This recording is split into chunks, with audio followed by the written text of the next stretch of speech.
अस्सलाम वालेकुम। कल जो है हमने सेक्शन नंबर 1.1 को कंप्लीट किया था। आज हम जो है सेक्शन 1.2 स्टार्ट करने लगे हैं, जो कि हमारे पास है एसआई यूनिट्स। एसआई यूनिट्स यानी हमारे पास हैं international system of units.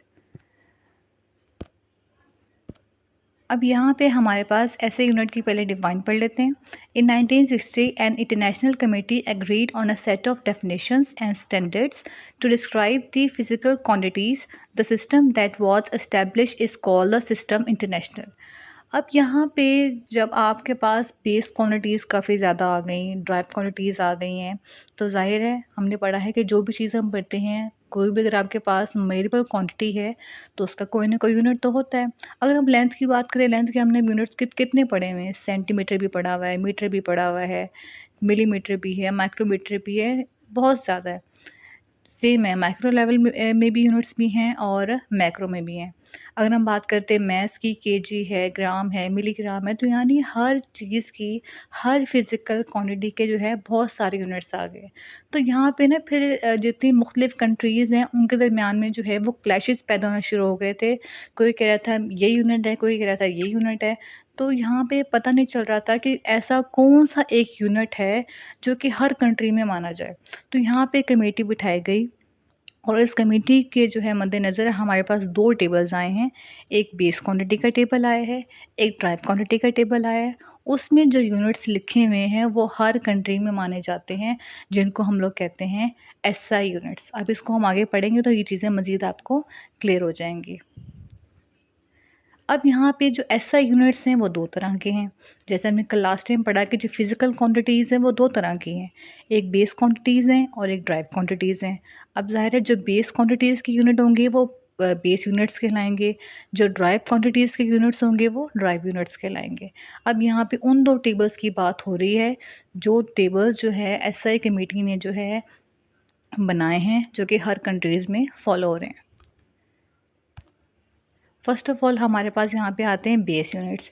Base units ज़ाहिर है 7 है। अगर हमारे पास बेस क्वांटिटीज़ ही 7 हैं, जो कि फंडामेंटल हैं, तो बेस यूनिट्स भी ज़ाहिर है हमारे पास 7 होंगी। अब यहाँ पे बेस क्वांटिटीज़ कौन-कौन सी है? हमारे पास लेंथ है, मास है, टाइम है, इलेक्ट्रिक करंट है, टेम्परेचर है, ल्यूमिनेंस इंटेंसिटी है, अमाउंट ऑफ सब्सटेंस है।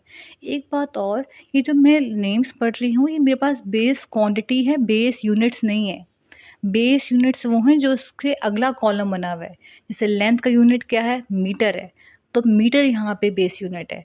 मास का यूनिट क्या है? किलोग्राम है, तो यहाँ पे किलोग्राम बेस यूनिट है। टाइम का यूनिट क्या है? सेकंड, तो यहाँ पे सेकंड जो है वो बेस यूनिट है। इलेक्ट्रिक करंट का यूनिट क्या है? एम्पेयर है, तो यहाँ पे एम्पेयर आपके पास बेस यूनिट्स है। उसके बाद इन यूनिट्स के आगे कॉलम और बना हुआ है सिंबल। ज़ाहिर है आप यहाँ पे कोई भी आप जब यूनिट लिखते हैं न्यूमेरिकल को सॉल्व करते हुए, तो आप फुल यूनिट का नेम नहीं लिखते। उन्होंने साइंटिस्ट ने इसका एक शॉर्ट फॉर्म सिंबल बना दिए हैं जो कि इसकी पहचान है। तो आपने ये सिंबल्स याद करने हैं। ये जो टेबल है आपके पास अलग से शॉर्ट क्वेश्चन में भी आ सकता है, और बहुत इंपॉर्टेंटली जो है ये ज़्यादातर आपके पास एमसीक्यूज़ में आता है। तो आपको पता हो कि किस यूनिट का क्या सिंबल है, किस बेस क्वांटिटी का क्या यूनिट है। ठीक है, यहाँ पे बेस यूनिट्स ज़ाहिर है, यहाँ पे बेस यूनिट्स कौन से होंगे? वो base units basically base quantities के ही होते हैं। नेक्स्ट हमारे पास यहाँ पे हैं ड्राइव यूनिट्स। ड्राइव यूनिट्स ज़ाहिर है हमने लास्ट टाइम क्या पढ़ा था कि जो आपके पास ड्राइव क्वांटिटीज़ होती हैं वो बेस क्वांटिटीज़ से मिल के बनती हैं। तो सेम इसी तरह जो ड्राइव यूनिट्स हैं वो बेस यूनिट्स से मिल के बनते हैं। ये आपको बताया था कि जो बेस यूनिट्स हैं, जो बेस क्वांटिटीज़ हैं, वो फंडामेंटल हैं, उनको किसी ने नहीं बनाया। लेकिन जो ड्राइव क्वांटिटीज़ हैं और ड्राइव यूनिट्स हैं वो बेसिकली बेस क्वांटिटीज़ और बेस यूनिट से ही मिलके बने हैं। और आपके पास जो ड्राइव क्वांटिटीज़ होती हैं वो अनलिमिटेड हैं, क्योंकि ज़ाहिर है बेस क्वांटिटीज़ को आप जो है मिक्स करके आपके पास वेलोसिटी बन सकती है, एक्सेलरेशन है, फोर्स है, एरिया है, वॉल्यूम है, डेंसिटी है, प्रेशर है, वर्क है। अब यहाँ पे इनके यूनिट्स भी हैं, सिंबल भी हैं, जो कि आपने मैट्रिक में पढ़े हुए भी हैं कि आपने इनके यूनिट्स को भी एज़ इट इज़ ऐसे ही याद करना है, सिंबल्स को भी ऐसे एज़ इट इज़ ऐसे ही याद करना है, जो कि एमसीक्यूज़ पॉइंट ऑफ व्यू के लिहाज से बहुत इम्पोर्टेंट है। अब यहाँ पे जो न्यू चीज़ ऐड हुई है, यहाँ पे आपके पास ना उसी टॉपिक के नीचे यहाँ पे कुछ एडिशनल यूनिट्स लिखे हुए हैं। यानी वो यूनिट्स जिनकी इजाज़त जो है उस कमेटी ने दी थी कि आप इन बेस यूनिट्स और ड्राइव यूनिट्स के अलावा कुछ फर्दर यूनिट्स आपको हम बता रहे हैं, जिनकी परमिशन हम आपको दे रहे हैं यूज़ करने के लिए। अब वन बाय वन इसको डिस्कस करते हैं। फर्स्ट है the traditional mathematical units for measuring angle, कि अगर हम एंगल को मेजर करते हैं तो उसके लिए हम कौन कौन से जो है यूनिट्स का इस्तेमाल करते हैं। आपने मैथ के क्वेश्चंस में किया होगा कि हम डिग्री भी लगाते हैं, आर्क मिनट लगाते हैं, आर्क सेकंड लगाते हैं, ठीक है। अगर हम यहाँ पे the traditional units for standard time, अगर हम टाइम को मेजर करते हैं तो ज़ाहिर टाइम हमारे पास मिनट्स में भी होता है, घंटे में भी होता है, डे में भी होता है, ईयर में भी होता है। The logarithmic unit bel and its multiple such as the decibel. अब ये जो चीज़ है डेसिबल, आपने जो है मैट्रिक में पढ़ा हुआ है, साउंड वाले चैप्टर में भी यहाँ बताया हुआ है कि अगर आपने यहाँ पे अगर हम लॉगरिथमिक, जो आपने चैप्टर मैथ में भी किया हुआ है लॉग वाला, उसने बताया हुआ है कि लॉग, अगर हम लॉग की जो है चीज़ों के बारे में बात कर रहे हैं तो उसके लिए हम लोग जो है जो यूनिट इस्तेमाल करते हैं वो डेसिबल का करते हैं। यानी यहाँ पे मुख्तलिफ केसेस डिस्कस किए गए हैं कि एसआई यूनिट्स यानी बेस यूनिट्स के अलावा और ड्राइव यूनिट्स के अलावा डेली लाइफ में कौन कौन से ऐसे यूनिट्स इस्तेमाल हो रहे हैं जिनको यूज़ करने की परमिशन जो है वो एसआई यूनिट्स ने हमें दी है, ठीक है। उसके बाद हमारे पास है two metric units commonly use in daily life, the litre for volume and tonne for large mass. अब ज़ाहिर है हम लोग लीटर का भी इस्तेमाल करते हैं, ठीक है, अब मैट्रिक टर्न का भी इस्तेमाल करते हैं। ये वो चीज़ें हैं यानी जो डेली लाइफ में हमारे पास कोई भी चीज़ है, किसी चीज़ का हमने वॉल्यूम मेजर करना है, एरिया मेजर करना है, तो उन चीज़ों के लिए हमने कौन से यूनिट्स का इस्तेमाल किया हुआ है वो यहाँ पे बताया हुआ है। उसके बाद है two non metric scientific units are atomic mass units and electron volt. Electron volt basically हमारे पास एक एनर्जी का यूनिट होता है, यानी आपके पास ज़ाहिर है एनर्जी को आपने जॉल में बढ़ा हुआ है, लेकिन अगर हमने इस एनर्जी को स्मॉल लेवल पे किसी को बताना हो तो वहाँ पे हम लोग इलेक्ट्रॉन वोल्ट की बात करते हैं। ये ज़रा जो है डिटेल में बताया मैंने, क्योंकि यहाँ पे जितनी भी चीज़ें हैं आपके पास जो चीज़ आपसे डेली लाइफ से लिंक हैं उनके बारे में बताया हुआ है। उसके बाद है the nautical mile and knot units traditionally used at sea and the metrology, यानी अगर हम समंदर की बारे में बात करें या फिर हम मेट्रॉइड्स की बात करें जो कि खला में होते हैं, अगर हमने उनको मेजर करना है तो उसके लिए हम लोग क्या इस्तेमाल करते हैं, नॉटिकल माइल और नॉट के यूनिट्स का इस्तेमाल करते हैं। The acre and hectare commonly metric units for land area, कि अगर हम यहाँ पे किसी जो है कोई आपके पास ज़मीन है उनको आपने मेजर करना है तो उसके लिए आप एकड़ और हेक्टर के लफ्ज़ का इस्तेमाल करते हैं, यूनिट्स का इस्तेमाल करते हैं। The base is a unit of pressure, sorry, the bar is a unit of pressure and it is commonly used as a millibar in metrology and the kilobar in engineering। अब ज़ाहिर है बार आपके पास pressure की unit है। उन्होंने कहा कि अगर हम लोग मेट्रॉइड्स की बात करते हैं, मेट्रॉइड्स क्या कहते, किसे कहते हैं, जो पत्थर से आपके पास खला में जो है वो हवा में होते हैं उसको मेट्रॉइड्स बोलते हैं।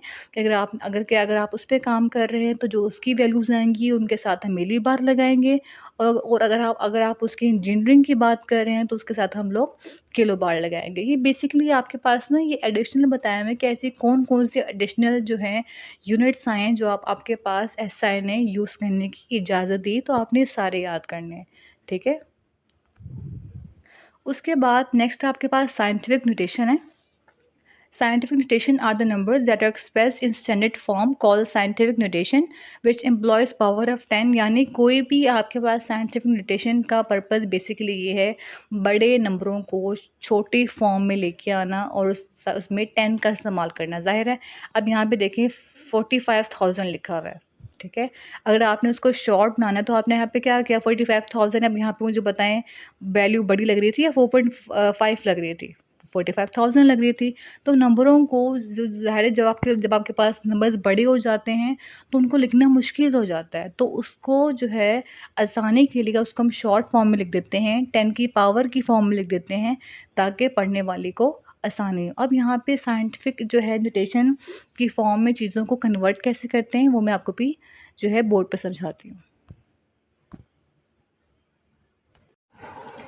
अब यहाँ पे जो साइंटिफिक नोटेशन होती है इसके बेसिकली हमारे पास दो केस हैं। एक हमारे पास पॉजिटिव केस है, एक हमारे पास नेगेटिव केस है।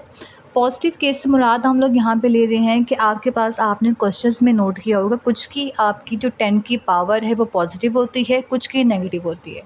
सबसे बेसिक पॉइंट जो है, जो बच्चे जिसमें गलती करते हैं कि वो डायरेक्शन भूल जाते हैं कि हमने 10 की पावर जो पॉजिटिव वो राइट पे थी या लेफ़्ट पे थी। तो पहले आपने बेटा वो चीज़ याद करनी है, उसके बाद आपसे क्वेश्चन सॉल्व होंगे। यहाँ पे अगर आप पॉइंट को राइट साइड पे लेके जाते हो, इस तरफ लेके जाओगे, तो उस केस में 10 की पावर नेगेटिव होगी। अगर आप पॉइंट को लेफ़्ट की तरफ लेके जाओगे तो उस केस में आपके पास 10 की पावर पॉजिटिव होगी। पहले तो आपको जो है ये पॉइंट रिमेंबर हो। पहला पॉइंट ये है। सेकंड पॉइंट ये है कि आपने हमेशा पॉइंट को फर्स्ट नंबर के पास लेके जाना है। शर्त है कि फ़र्स्ट नंबर आपके पास ज़ीरो नहीं होना चाहिए, यानी ज़ीरो से नंबर, यानी आप कह सकते हैं कि नॉन ज़ीरो नंबर हो, 1 हो, 2 हो, 3 हो, 4 हो, 5 हो, 6 हो, 7 हो, 8 हो, 9 हो, ज़ीरो नहीं होना चाहिए। अब जो मैंने आपके पास ये नंबर लिखा है 645900, यहाँ पे आपके पास फ़र्स्ट नंबर क्या है, 6 है। तो यानी आपने यहाँ पे 6 के बाद जो है पॉइंट को शिफ्ट करना है। सेकंड चीज़ यहाँ पे ये है कि आपके पास यहाँ पे तो पॉइंट है ही नहीं, तो जिस केस में आपके पास पॉइंट नहीं होता उस केस में आप पॉइंट को कहाँ अज्यूम करते हो, एंड पे अज्यूम करते हैं। अब यहाँ पे आप यहाँ पे एंड पे पॉइंट को अज्यूम करेंगे। अब इस पॉइंट को आपने कहाँ पे लेके जाना है, फर्स्ट नंबर के पास। अब मुझे बताएं यहाँ पे फर्स्ट नंबर आपके पास क्या है, 6 है। तो आप इस पॉइंट को जो है ट्रैवल करवा के कहाँ ले जाएंगे, 6 के पास ले जाएंगे। अब यहाँ पे आप जो है नेक्स्ट काम है, अब नेक्स्ट केस आपके पास ये है कि आपने इसको लिखना कैसे है। 6 लिखेंगे हम लोग पॉइंट जहाँ पे शिफ्ट किया है 4 5 9। अगर आपके पास नंबर के आखिर में सिर्फ ज़ीरो बच गए हैं और उसके बाद कोई भी नंबर नहीं है तो आप एंड वाले ज़ीरोज़ को स्किप कर देते हैं। उसके बाद हम लोग मल्टीप्लाई का साइन लगाएंगे। 10 हमारे पास ज़ाहिर है, साइंटिफिक जो हमने डिफ़ाइन पढ़ी है उसमें 10 का जो है ज़ाहिर है उस नंबर को हमने किसकी पावर में कन्वर्ट करना है, 10 की पावर में कन्वर्ट करना है, तो 10 तो लाजमी आएगा। अब यहाँ मुझे ये बताएं कि 10 की पावर पॉजिटिव आएगी, नेगेटिव आएगी। अब आधी अवाम जो मैंने क्लास में देखा है कि अवाम जो है यहाँ पे कंफ्यूज हो रही होती है कि हम लेफ़्ट से थे राइट पे गए हैं, राइट से लेफ़्ट पे गए हैं। दो डायरेक्शंस का नाम साथ नहीं लेना आपने सिर्फ देखें कि आप पहुँचे किधर हैं, छोटे कहाँ से आएँ, आप पहुँचे किधर हैं। आप लेफ़्ट साइड पे आएँ, तो लेफ़्ट साइड के केस में आपके पास 10 की पावर क्या थी, पॉजिटिव थी। पहले प्लस लगा दें। अब यहाँ पे है कि आपके पास नंबर ऊपर पावर क्या आएगी, पावर वो आती है कि जहाँ से पॉइंट शुरू किया था और जो जहाँ भी पॉइंट आप लेके गए हैं उसके दरमियान देखें झूला सा बन गया। आप देखें ये जो झूला सा बन गया है, आपके पास यहाँ पे कितने नंबर्स आपके पास दरमियान में, 1 2 3 4 5 6। तो आपके पास यहाँ पे आंसर आ जाएगा 10 की पावर 6। ये इस तरीके से होंगे। अब यहाँ पे मैं जो है एग्ज़ाम्पल लिख के दे रही हूँ, 45.960। अब आपने इसका आंसर जो है वो नीचे मुझे कमेंट में बताना है कि इसका आंसर आपके पास क्या है। अब यहाँ पे इसका आंसर जो है मैं लिख रही हूँ ताकि आपको कंफर्म हो जाए। अब यहाँ पे पॉइंट आपके पास यहाँ पे है। अब मुझे बताएं यहाँ पे फर्स्ट नंबर आपके पास क्या है, 4 फर्स्ट नंबर है ना आपके पास। तो अब इस पॉइंट को आप कहाँ शिफ्ट करेंगे, 4 के बाद शिफ्ट करेंगे। अब यहाँ पे देखिए आपके पास आपने पॉइंट को कहाँ शिफ्ट किया है, 4 के बाद किया है, 4.596। अब एंड पे ज़ीरो है, इसको नहीं लिखेंगे। मल्टीप्लाई 10, कहाँ पे गए हैं आप लोग, लेफ़्ट की तरफ गए हैं, पावर पॉजिटिव आएगी। और जहाँ से पॉइंट शुरू किया था, जहाँ पे पॉइंट को आप लेके गए हैं उसके झूले में नंबर कितने हैं आपके पास, 1 है। तो यहाँ पे क्या आ जाएगी, 10 की पावर 1 आ जाएगी। ये आपके पास है पॉजिटिव केस। अभी लास्ट आपके पास आगे आते हैं नेगेटिव केस। अब नेगेटिव केस के भी वही रूल्स हैं, सिर्फ इसमें फ़र्क क्या है कि आपके पास यहाँ पे जो है ना, अब फर्स्ट केस को अगर हम यहाँ पे देखें तो पॉइंट यहाँ पे लगा हुआ है। तो हमारे पास फर्स्ट रूल क्या होता है कि पॉइंट को हमने कहाँ शिफ्ट करना है, फर्स्ट नंबर के पास। अब यहाँ पे फर्स्ट नंबर क्या है, आधी वन क्योंकि फ़र्स्ट नंबर की है। फ़र्स्ट नंबर आपके पास, मैंने आपको पहले भी पता है कि फ़र्स्ट नंबर आपके पास ज़ीरो नहीं हो सकता। तो चेक करें यहाँ पे नंबर कहाँ पे शुरू हो रहे हैं, यहाँ से शुरू हो रहे हैं। तो यहाँ पे आपके पास, यहाँ पे फर्स्ट नंबर आपके पास क्या हो गया, 3 हो गया। तो मुझे बताएं इस पॉइंट को आप कहाँ शिफ्ट करेंगे, 3 के बाद शिफ्ट करेंगे, ठीक है। अब यहाँ पे जो नंबर्स पीछे लिखे होते हैं आपके पास, ज़ाहिर है आपको मैंने क्या बताया था कि अगर नंबर्स सिर्फ 0 लिखे हुए हैं, चाहे वो एंड पे हैं चाहे वो पहले हैं, उसको आप नहीं लिखते, ठीक है। आप लिखते कहाँ से हैं, जहाँ से आपका जो है पॉइंट शुरू हो रहा है। अब यहाँ पे आपके पास नंबर क्या बन गया, 3.59 मल्टीप्लाई 10 लिखेंगे। अब मुझे बताएं 10 की पावर आपके पास पॉजिटिव आएगी या नेगेटिव आएगी। अगेन बता रही हूँ कि आपने ये नहीं देखना कि आप लेफ़्ट से राइट पे गए हैं, राइट से लेफ़्ट पे गए हैं। मुझे बताएं आप किस तरफ आएँ, एंडिंग पोजीशन देखें इसकी, आप राइट पे आएँ, पावर नेगेटिव होगी। अब आपने स्टार्ट कहाँ से किया था, यहाँ से स्टार्ट किया था, कहाँ तक गए हैं, यहाँ तक गए हैं। इसके इन दोनों पॉइंट्स के दरमियान में नंबर्स कितने हैं, 1 2 3 4, तो यहाँ पे आ जाएगा 10 की पावर -4। अब ये जो लास्ट क्वेश्चन है, यहाँ पे इसका सिर्फ आपको मैं हिंट दे रही हूँ, ये आपने खुद करना है। यहाँ पे आप पॉइंट नहीं है तो आप पॉइंट को कहाँ अज्यूम करेंगे, एंड पे अज्यूम करेंगे। और आप एंड कहाँ से लेंगे, यहाँ से आपने यहाँ पे अज्यूम करना है। अब आप जो है आपने मुझे बताना है कि पॉइंट को जो है हम लोग कहाँ पे शिफ्ट करेंगे और उसका आंसर क्या आएगा नेगेटिव केस के लिए। आज के लिए इतना ही, अल्लाह हाफ़िज़।